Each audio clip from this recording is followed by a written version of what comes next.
कि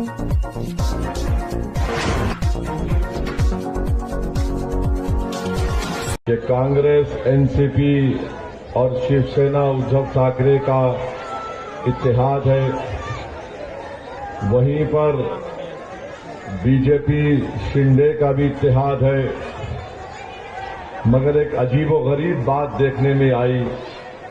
मुझे कोई ताज्जुब इस बात पर नहीं है, ना मुझे हैरत हो रही है। अजीबोगरीब इसलिए लग रहा है कि इनके सीनों में और इनके दिलो दिमाग में और इनकी जुबान पर जो अल्पसंख्यक समाज मुसलमानों की नफरत थी, वो अल्हम्दुलिल्लाह बेनिकाब हो चुकी है। कांग्रेस, एनसीपी, शिवसेना, यूबीटी मिलकर चुनाव लड़ रहे हैं। बीजेपी और शिंदे मिलकर चुनाव लड़ रहे हैं। सुनिए, मुझे जाना है 15 मिनट में, नगर जाना है। वहां भी जाके ऑपरेशन करना है। एक राष्ट्रवादी का भूत बोल रहा सुना मेरे बारे में। नहीं मालूम, अचानक आजकल सबको मेरे कपड़ों से मोहब्बत हो गई।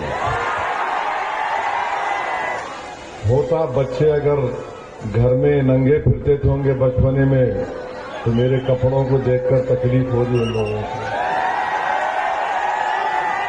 और जो लोग कपड़ों की बात करते हैं ना, मेरे को बहुत मीडिया वाले बोले बोलो ना।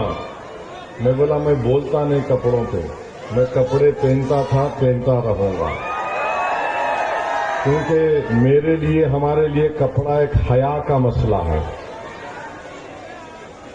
अब क्या था कि तारीख में अगर आप जाएंगे, महात्मा गांधी के कातिल का नाम एक नाथूराम गोडसे था। तो गोडसे जो है आम मर्द नहीं था, उन्हें उल्टा था। समझे ना? समझे नहीं समझे? गोडसे जो है उसको मर्दों से मोहब्बत ज्यादा थी। हमको भी है, मगर उसको अलग थी, नफसानी मोहब्बत थी। तो उन्हें क्या करता था, उसको जो हैदराबाद में हम लोग ऐसे लोगों को टूई बोलते, वो उधर थे।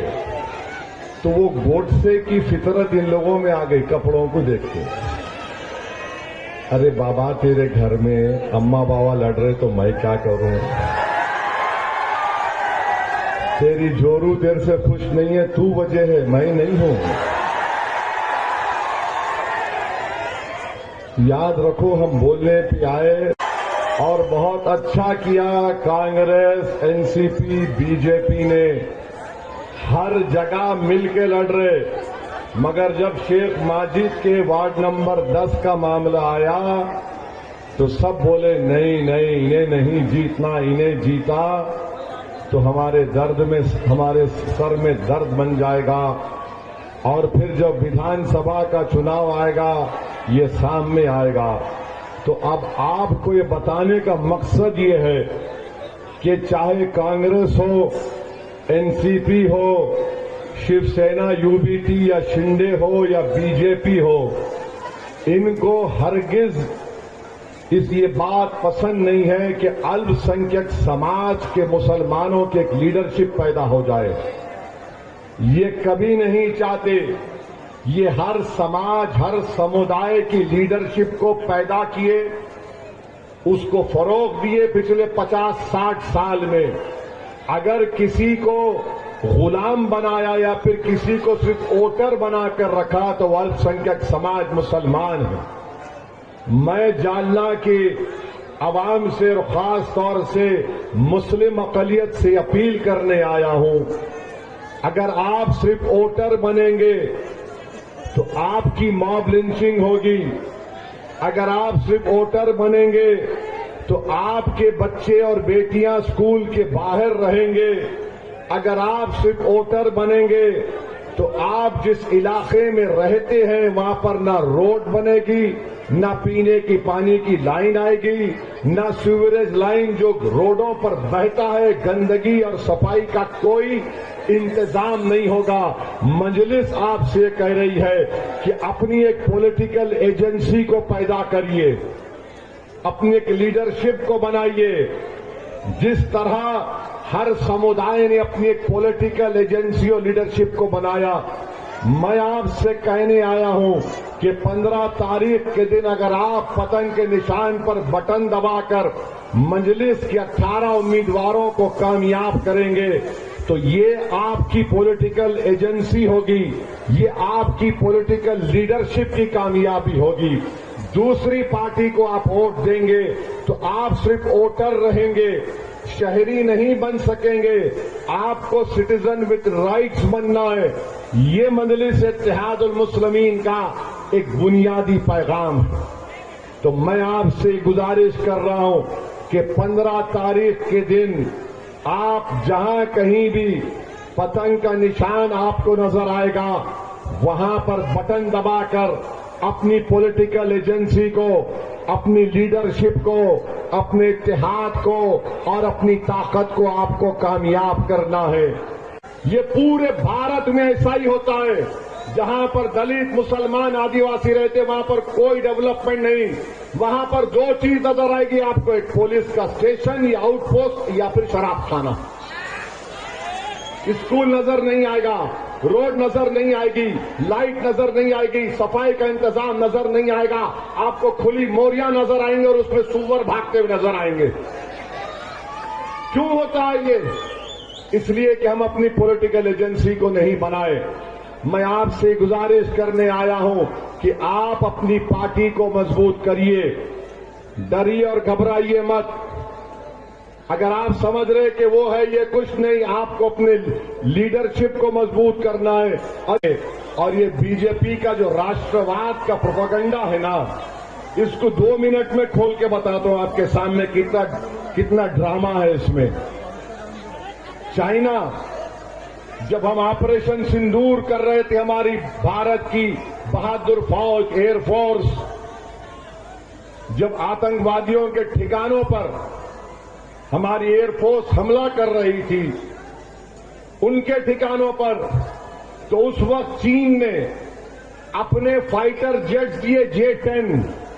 चीन ने उसको सैटेलाइट इमेजेस दिए, ऐसे सैटेलाइट दिए कि जो आसमान पर भी दिखता पायलट को और जमीन से भी क्या हो रहा दिखता। चीन ने 80% पाकिस्तान का हथियार चीन का है। और नरेंद्र मोदी और बीजेपी, आरएसएस राष्ट्रवाद का ज्ञान सारी देश को बांटती है। क्या ये बात सच नहीं है बीजेपी, आरएसएस वालों, कि आज आप चीन से कह रहे हैं कि आओ भारत में और पैसा लगाओ पावर इंडस्ट्री में? बताओ, जो पाकिस्तान की मदद किया ऑपरेशन सिंदूर में, उन बहादुर फौजियों पर क्या असर पड़ रहा होगा? बताओ, उस पर, किस देश पर क्या असर पड़ेगा जो पाकिस्तान को अपने 80% हथियार पाकिस्तान के, चीन के हैं। पूरे जेट फाइटर क्राफ्ट पाकिस्तान के पास चीन के हैं।